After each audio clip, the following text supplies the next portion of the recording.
About 300 kilometers southeast of Manila in the Philippines, one of the most active and dangerous volcanoes on the planet has just forced the emergency evacuation of nearly 3,500 people. And look, when I started researching the data about Mount Mayon in the last few hours, and the numbers genuinely worried me. We're talking about a volcano that isn't just restless, it's showing signs that scientists recognize from past events, and they're not good signs.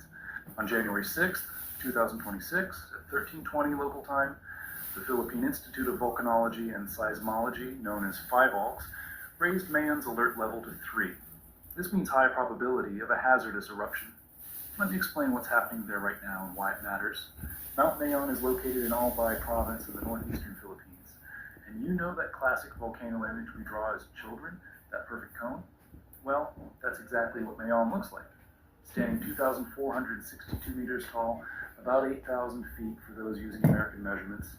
It's one of the country's most famous tourist attractions, precisely because of this nearly perfect shape. But don't be fooled by the beauty, okay? This is the most active volcano in the Philippines, with 54 recorded eruptions since 1616. And now for the second time in less than 2 years, it's showing its teeth again. So what exactly is happening at the top of that volcano at this very moment? Well, I'll be direct with you.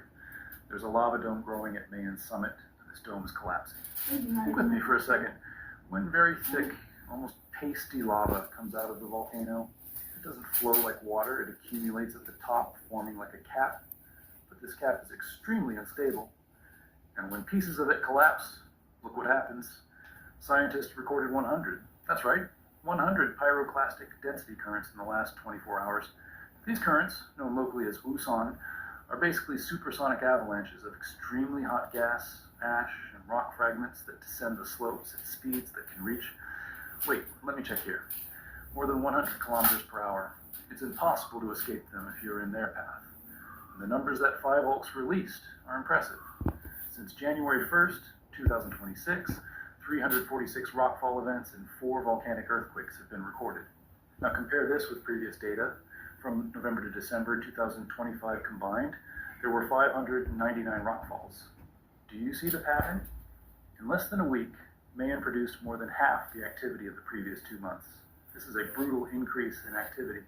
The PHIVOLCS director, Dr. Teresito Bacolcol, who has been studying volcanoes for decades, explained in a press conference that these rockfall events lasted between 1 and 5 minutes each, transporting lava debris up to 1 kilometer down the slope, specifically on the upper southern part of the volcano. The rockfalls are incandescent. You know what that means? It means the rocks that are falling are still so hot they glow at night. You can see the red-orange glow from kilometers away. This indicates we're not talking about cold rocks falling by normal gravity. We're talking about material that just came out of the volcano's interior, still at temperatures that can exceed 1,000 degrees Celsius. And look, before I forget to mention, on Tuesday, January 7th, PHIVOLCS cameras captured images of the crater glow between 1836 and 1900 hours. The images clearly show the incandescent lava dome at the summit with freshly deposited material still glowing. The situation escalated dramatically on Tuesday afternoon, January 6th at 12:26. That's when pyroclastic density currents began to be generated by the collapse of newly expelled lava, descending specifically through the channel known as Bonga Gully, which is on the volcano's southeast side. This event lasted approximately 3 minutes, and the debris reached up to 2 kilometers from the summit crater. And here's the part that impressed me most when I saw the data. In the last 24 hours, between 0 hour on the 8th and 0 hour on the 9th of January, PHIVOLCS recorded 72 rockfall events, 100 pyroclastic density currents, and 2 volcanic earthquakes. 100 PDCs in a single day, folks. That's a lot. Dr. Maria Antonia Bornes, chief of PHIVOLCS's Volcano Monitoring and Eruption Prediction Division, was very clear during the press conference on Tuesday.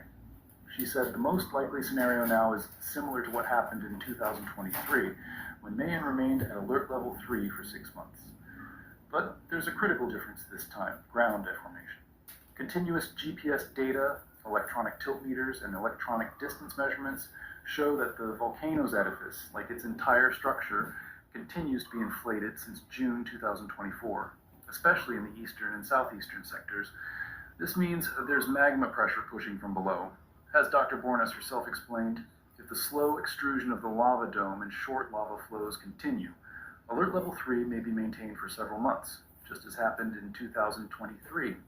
Sulfur dioxide emissions, which are an important indicator of magmatic activity, were measured at 195 tons per day on January 8th. Although these numbers are still at basal levels, not excessively high, they confirm the volcano's continuous degassing.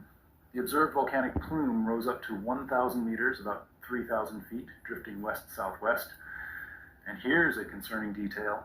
Ash has started to fall.